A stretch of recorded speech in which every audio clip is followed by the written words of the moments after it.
Bueno, muy bien, seguimos en el diario y este audio, que forma parte de un expediente judicial, en este caso en Mar del Plata, retrata un poco la organización previa a los saqueos. De hecho, el gobernador habló de la necesidad de investigar posibles ciberdelitos en torno a grupos de WhatsApp donde se alentaron, grupos de Telegram donde se organizaron y demás. Está con nosotros el ministro de Seguridad de la Nación, hablamos de los BRICS antes y nos adentramos en lo que es uno de los temas de la semana y en la repercusión que está teniendo en los expedientes judiciales. Le pregunto a Aníbal Fernández, por el audio que acabamos de escuchar, pero también por los allanamientos donde se están encontrando a bandas delictivas directamente. El tema comienza por el principio, parecía que fuera una discusión semántica que no lo es. Nosotros no lo identificamos como un saqueo. Yo viví ese momento y cuando viví ese momento uno entendía, escuchaba a un señor que decía que él no le molestaba lo que estaba haciendo, pero su hijo tenía hambre y que él no lo iba a dejar que el hijo tenga hambre. Y lo comprendía, porque yo sabía que estaba pasando eso. Esto no es eso. Basta con ver lo que se está diciendo en ese momento para darse cuenta que no es eso. Son chorros. Y preparando un hecho para llevarlo adelante. Sergio Berni contaba hoy que en uno de los allanamientos, por una causa de narcotráfico, encontraron elementos de lo que se habían robado en determinados lugares. Son chorros. No es un señor que está buscando solucionar el problema de su familia, porque ese tema en cualquiera de los estados, ya sea la provincia o el estado nacional o cualquiera de las provincias de cualquier signo político, tiene respuesta. Tiene quien le responda ante una situación de esta característica, con lo cual no pasa por ahí. Pasa por la vocación del robo. Entonces, la vocación es la del robo, la acción que tenemos que tener los responsables de las fuerzas de seguridad es detenerlos, denunciarlos judicialmente y en el marco de ese tema, que es muy severo, porque es incitación a la violencia, porque es robo en poblado y en banda, es muy severo el delito que se los acusa y que aspiramos a que realmente paguen por ello, ¿no? Ahora, ayer en los móviles de C5N, en distintos puntos del conurbano, lo que nos decían los comerciantes, pueden buscarlo, es, estamos hace 30 años, hace 20 años, hace 25 años, conocemos las caras del barrio, conocemos quién es del barrio y quién no, y esta gente no era del barrio. Hablaron de bandas directamente, y el dueño de la pañalera en Loma Hermosa, el que sale a tirar bala de goma para ahuyentar a estas bandas delictivas, decía, yo viví el 2001, venían los vecinos en 2001. Sí, claro, porque había una situación acuciante a que nadie respondía. Unos días antes de que sucedieran esos, siendo yo ministro de Trabajo de la provincia de Buenos Aires, voy a una situación que se estaba dando en la Ruta 3, La Matanza. Y realmente sabía que iba más por relleno que otra cosa, porque las discusiones con nosotros no eran, las discusiones eran con el gobierno nacional en aquel momento del doctor de la Rúa. En esa reunión participaban algunos personajes conocidos, Luis Delía, Carlos Alderete, que hoy es diputado nacional, por Nación vino Enrique Martínez, cualquier cosa se le puede preguntar a él.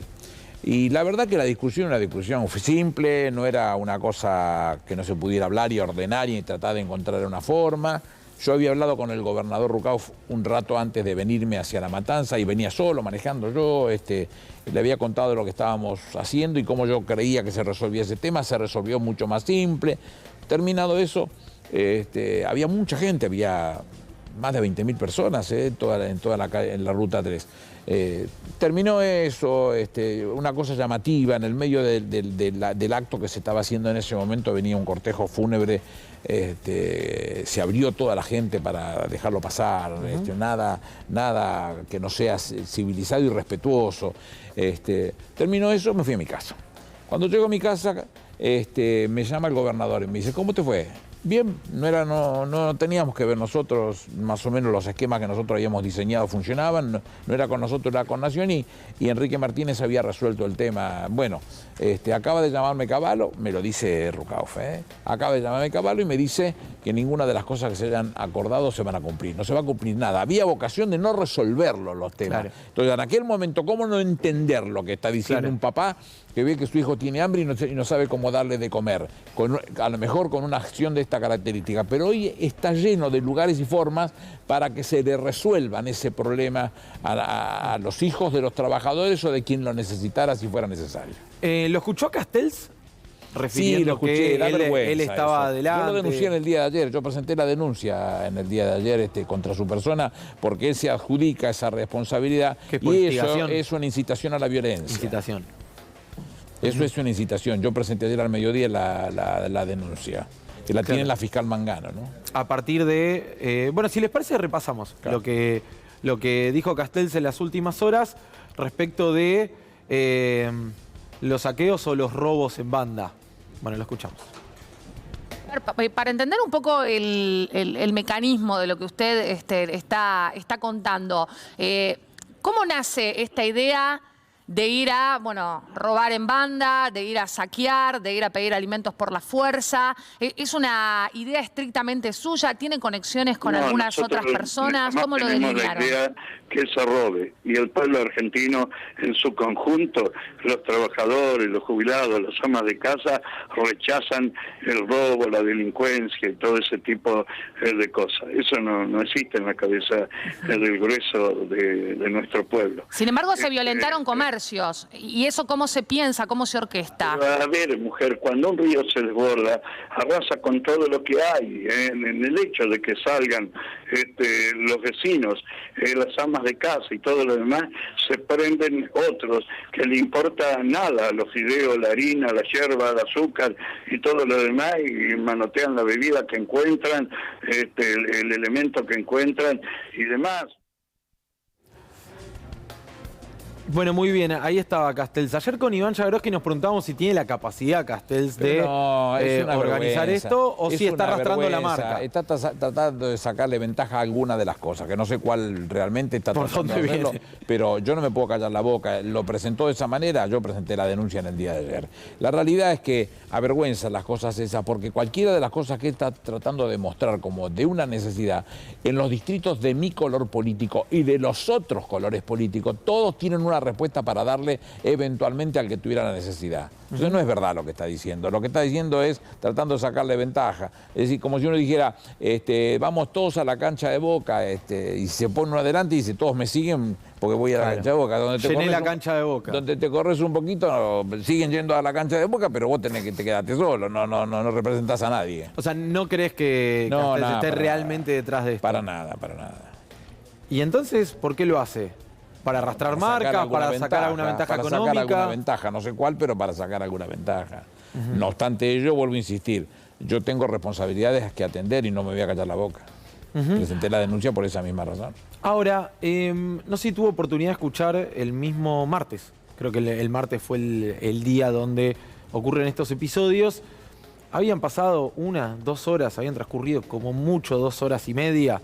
No eran las 11 de la noche y Patricia Bullrich hablaba de estado de sitio. Pero es muy simple comprender la situación de un opositor que lo que va a querer es sacarle ventaja, aún en las desgracias, porque esto no es saludable que nos pase a los argentinos, tratar de sacarle ventaja para una teórica elección que le va a ir como el diablo, porque es lo que es, no va a inventarse nada, pobre, no tiene con qué generar en su cabeza. Los invito a que puedan desarmar ese rompecabezas que genera cada vez que quiere explicar una situación económica del país. Si la imaginan generando políticas públicas, es impensado eso. ¿Qué quiere no le que diga? Porque tampoco dice estado de sitio, dice utiliza un neologismo que no se sabe bien qué es lo que quiere decir. La realidad es que no da para mucho más. No. Bueno, agregó más en las últimas horas Patricia Bullrich, lo vemos.